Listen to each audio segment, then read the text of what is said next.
No money, no parts, no deal. Why you waving your hand around like that? You think you're some kind of a Jedi? Nubian.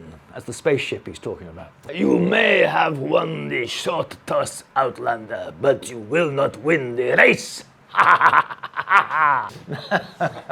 I'm Andy Secombe, and I played Watto in Star Wars Episodes 1 and 2. And I'm here in Birmingham.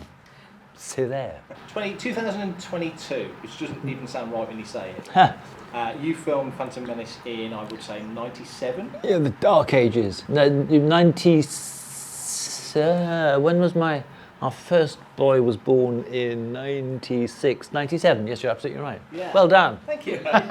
So all these years later, and this is a commonly asked question, but it's a good one to kick off with. Could you anticipate, because Star Wars was already huge, it was probably the most anticipated movie ever, but did you expect to still be here talking about that project these years later? No. I mean, like any actor, you do a job and you think, oh, no, forget it, that's it. I knew Star Wars was big. I mean, I was a fan. I was a huge fan. But I didn't expect the prequels to make as much noise as the originals had. And yeah, still 26 years later, I mean, or however long it's been. No, I didn't. And it's slightly embarrassing because I get people coming up to me and saying, could you quote this particular line? I'm going, could you help me out, please? It's a very long time ago now. So yeah, no, I'm thrilled and delighted because I get invited to, things like this and to meet all the lovely people. Memorable moment, yes. The first day of filming, walked onto this massive set, the hangar set with all the pod races, and my first scene is with Liam Neeson. And because Liam is very tall and I'm very short, they stuck me on a flight case so we'd be at eye level, because Watto was flying around him. And I had that line, you may have won the short toss, but you will not win the race.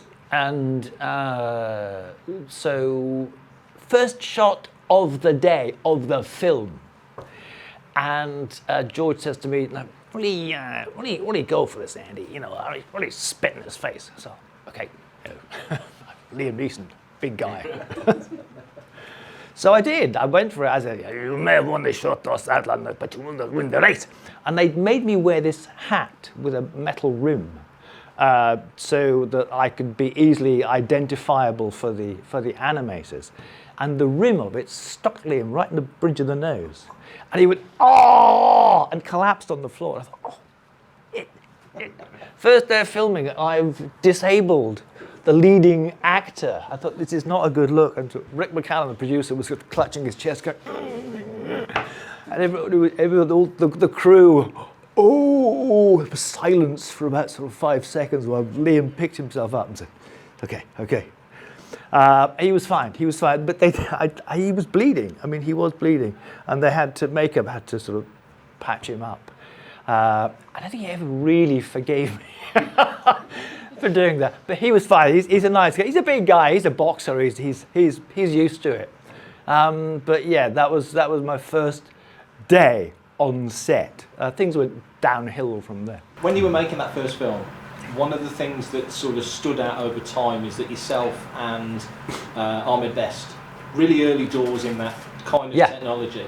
Sort of a two-part question. One, how do you look at your part in that process now? Because it is almost a historical moment in terms of visual effects. And secondly, you mentioned Liam there. You as an actor and him as an actor, you're both doing a role, you're both working towards an end goal, but you're there with the wide-brimmed hat. You don't look like Watto. So as actors, what is it like? Are you very much in the moment? Is there any conversation about that? Where do you sort of sit when you're putting these pieces together? But to answer the first question first, it was, very early days in that sort of animation thing, and it was before the days of motion capture and all the rest. We had green screen and all the rest of it, but it was a slightly sort of strange, laborious process because I would play the scene with the actors, and they'd follow me around with this maquette of Watto, sort of a 3/4 size maquette, to get the lighting right and all the rest. And this strange sort of half blue, half silver ball for lighting purposes.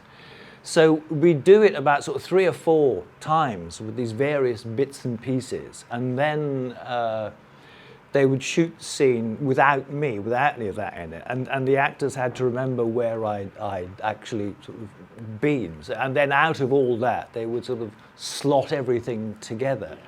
Nowadays, it's all motion capture, and you wear a suit with dots on it, and they know exactly where you are, and it's kind of, bing, bang, bosh, job done. So yeah, and Ahmed had to, bless his heart, he's such a lovely man. He had to wear this very tall helmet. His face was down here, and Jar Jar Binks was up here. So it was kind of slightly bizarre. You weren't quite sure which bit to look at when you're playing a scene with him. As far as acting with anyone, it's always a matter of using your imagination, especially on a film set, because you're usually you can be surrounded by green screen. You're facing. You've got a cameraman. You've got crew all around you, all going, looking at you, so you have to sort of somehow kind of blank all that out and just concentrate on the moment. So I don't know if Liam had any idea of what the character would look like eventually. I mean, I don't think any of us did, but I suppose he had some sort of idea. And so he would relate to me as a second-hand spaceship dealer, which is what I was. And likewise, me with him, some sort of posh Jedi who comes and wants to steal parts from me, So you start off, the attitude that you're playing is there in the script. It's like any other acting job. Star Wars spawns many things, and for yourself, obviously, there was then the computer game work. Yeah. So how does that differ? And is in terms of you take yourself from the acting role into effectively a recording booth to again read a script and play a part, but very much. It's very different. I already had the character, but when you go for the video games, you go into a recording booth, and you've got a stack of commands. Usually, it's Turn right, turn left. Oh, what have you done? Don't do that. Look out, he's coming. All these lines you've got to record, and it can take it's a very laborious process, and because you're on your own, it's not as much fun. So the joy of acting is working with someone else. But yeah, I mean, video games. I mean, I've recorded video games with other people, but the ones I did as Watto specifically were quite sort of direction heavy. It was all sort of command heavy. I mean, yeah, and you get you do sort of 3 different versions of the same line sometimes. Turn left, turn left, turn left. You have to various variations that you have to do. So it can get a bit tedious at the end of the day. Long days too. I mean, I think I can't remember what it was. Was it Knights of the Republic or something like that? I did that over sort of 2 full days, 2 or 3 full days. And coming back to the films, obviously, Phantom Menace and more recently Attack of the Clones have had sort of 20th anniversaries. We've noticed from you know, attending events, you know, the love that is starting to really show itself for the prequels. Obviously, we've just had the Obi-Wan series. Are you seeing that from attending events like this, where you've got the kids that saw the films, you know, as 5, 6, 7, 8-year-olds, Yeah. and getting, but that's their Star Wars. Yeah, no, absolutely. Now I went through a lull. I can't remember when exactly. I mean, it was a sort of, it was a big noise when the film first came out and all the rest of it. I was in huge demand, and then tumbleweed, you know. No, and now, yeah, as you said, the kids who saw that, they've grown up, and they now have money in their pocket, and they can come to events like this and say hello, which is really nice. And so, you know, I find I'm quite popular again, which is very pleasant. So on that topic, then, we've got, Carl just said, we've got Obi-Wan, we've got all these new shows on Disney Plus. Star Wars and Lucasfilm and Disney are all sort of pushing for new eras, and there's opportunities now for different sorts of storytelling. Yeah. So if the opportunity came your way, and given that you just sort of said, oh, yeah, it's mocap now, I'd be in a jumpsuit with dots on, it wouldn't be the same. I couldn't headbutt Liam Neeson with a good excuse, so I could come back in there. But you know, you could come back presumably and do something. Would that interest you to do that again? What do you think? I mean, is the Pope a Catholic?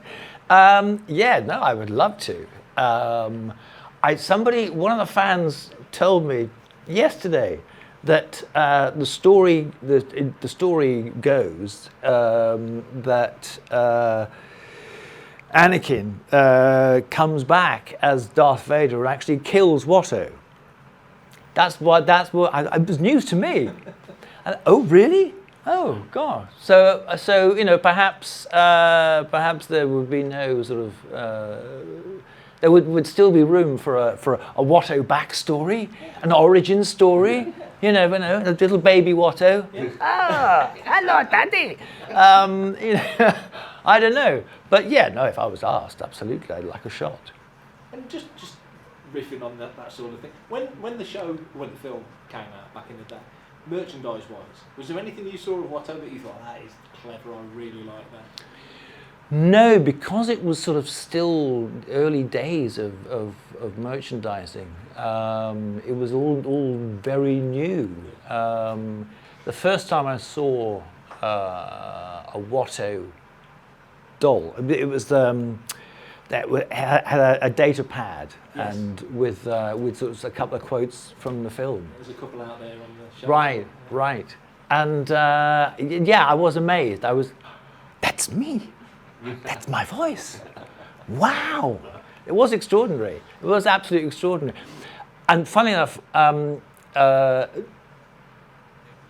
when I was in Mexico, I did a show in Mexico, and one of the guys who sort of sells the merchandise, and he makes toys, and he came and he presented me with a little model of myself wearing the hat, wearing the funny. Wow. It was a one-off that he'd made. Yeah, I'll tell him about that. It was a one-off he made specially for me, but you know, that was really nice. I've got that on my shelf. Thanks.